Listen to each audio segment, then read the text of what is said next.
Shalom, pendengar radio yang dikasih Tuhan, sahabat Facebook dan YouTube yang diberkati oleh Tuhan. Puji nama Tuhan. Saya senang kembali menyapa Bapak Ibu Saudara dimanapun berada. Salam dalam kasih Kristus Yesus, Tuhan kita yang hidup, yang mengasihi kita dengan kasih-Nya yang sempurna. Dalam suasana Natal, saya mengucapkan selamat Natal bagi kita semuanya.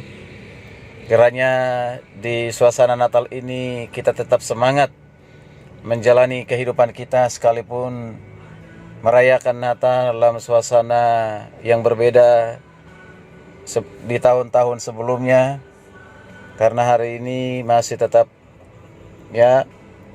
yaitu penyebaran virus corona tidak berhenti, yang menelan banyak korban, yang mengkhawatirkan, mencemaskan, menakutkan bagi banyak orang. Tapi dalam suasana Natal seperti ini tentunya tidak mengurangi semangat kita dan makna Natal itu di dalam kehidupan kita. Saya Pendeta Abdul Bastin Butar-Butar melalui program Renungan Pengajaran Kataros Ministry mengajak Bapak Ibu kembali diberkati dengan kebenaran firman Tuhan. Firman Tuhan dalam kesempatan ini diambil dari Injil Matius pasal 2 ayat 1 sampai 12. Injil Matius pasal 2 ayat yang ke-1 sampai 12. Tentu ayat ini yang sudah sering kita baca, bahkan sudah sering kita dengar, yaitu tentang orang Majus. Tetapi saya kasih tema dengan iman dan pemberian yang terbaik. Iman dan pemberian yang terbaik. Saya akan membaca khususnya ayat kedua pasal 2 ayat 11b. Ayat 11b berkata demikian, mereka pun membuka tempat harta bendanya dan mempersembahkan persembahan kepadanya, yaitu emas, kemenyan, dan mur. Sebelum kita mengerti memahami kebenaran firman Tuhan ini, kita lebih dahulu dengan kuasa Roh Kudus menolong kita mengerti memahaminya. Kita berdoa supaya Roh Kudus menolong kita mengerti akan kebenaran firman Tuhan. Mari kita berdoa. Bapa di sorga, dalam nama Yesus, firman yang hidup yang telah turun dari sorga ke dunia ini, dalam pribadi yang agung yang mulia, Yesus Kristus Tuhan kami yang hidup. Kami rindu sabdamu, kami rindu firman-Mu. Berbicaralah kepada kami ya Tuhan, karena kami telah siap untuk mendengar. Karena kami tahu firman Tuhan pelita bagi kaki kami, terang bagi jalan kami, yang menuntun kami berjalan sesuai dengan rencana dan kehendak-Mu. Di dalam nama Yesus, haleluya, amin. Bapak Ibu saudara kasih Tuhan, firman Tuhan yang diambil dari kitab Matius pasal 2 ayat 1-12, saya sudah membaca tadi khususnya ayat yang ke-11b. Saya akan ulang sekali lagi, mereka pun membuka tempat harta bendanya dan mempersembahkan persembahan kepadanya, yaitu emas, kemenyan, dan mur. Ada hal yang menarik dari kisah kelahiran Yesus yang mungkin kurang kita perhatikan. Ada orang-orang Majus yang datang mencari bayi Yesus. Padahal mereka bukanlah orang Yahudi, yang adalah bangsa pilihan Tuhan. Orang Yahudi yang adalah bangsa pilihan Tuhan. Jadi orang-orang Majus yang datang ingin melihat bayi Yesus bukan bangsa pilihan seperti orang Israel. Namun ketika Yesus lahir, kabar sukacita tentang kedatangan Sang Juru Selamat justru pertama kali didengar oleh mereka yang secara geografis berasal dari tempat yang sangat jauh dan tidak masuk dalam hitungan. Bapak Ibu saudara yang kasih Tuhan, dari negeri yang sangat jauh, Tuhan memanggil mereka untuk bisa bertemu Yesus. Mereka harus membayar harga, berjalan dari tempat jauh, bahkan ratusan kilometer, di mana banyak sekali tantangan yang harus mereka hadapi, melalui padang gurun yang panas, belum lagi bahaya dari para perampok, binatang buas, dan banyak lagi kesulitan-kesulitan lainnya.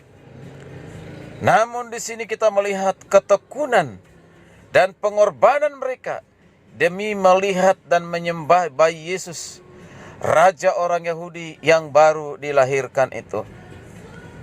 Saudara yang kasih Tuhan, satu hal yang luar biasa, ketika Yesus masih dalam wujud bayi, nan mungil dan berada di palungan yang sederhana, serta belum memproklamirkan dirinya bahwa dia adalah raja di atas segala raja, bahwa dia adalah juru selamat dunia, orang Majus telah memiliki iman yang luar biasa, iman yang menembus jauh melampaui apa yang bisa mereka lihat.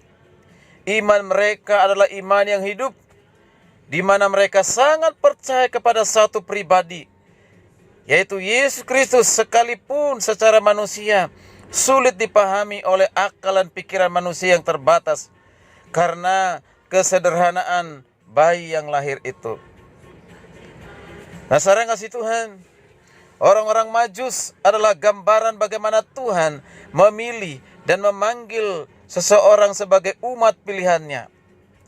Justru orang-orang yang tidak terpikirkan dan yang tidak masuk hitungan, merekalah yang Tuhan panggil. Begitu juga kita yang adalah orang-orang berdosa dan tidak layak di hadapan Tuhan.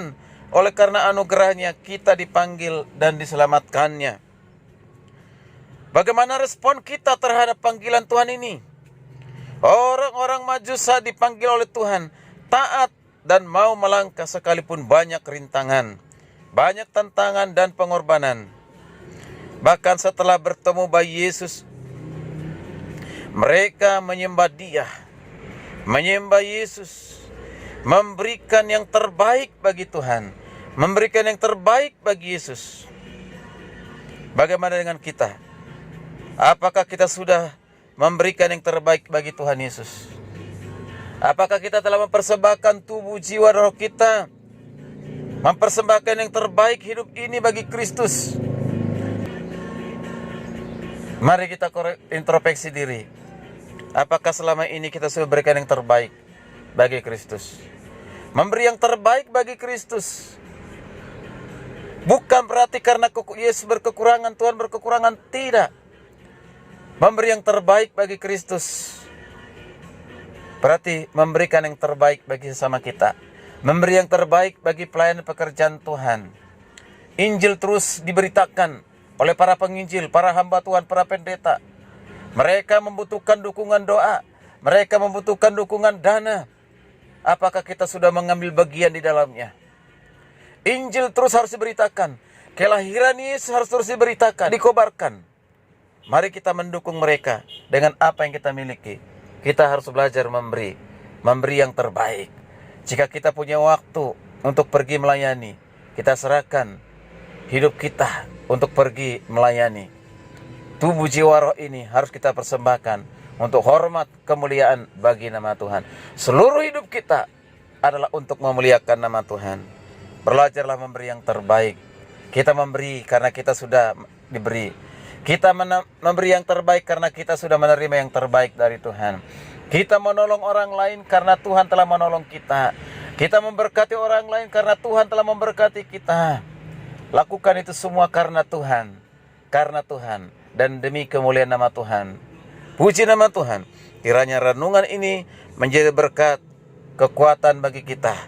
Selamat merayakan Natal di dalam kesederhanaan.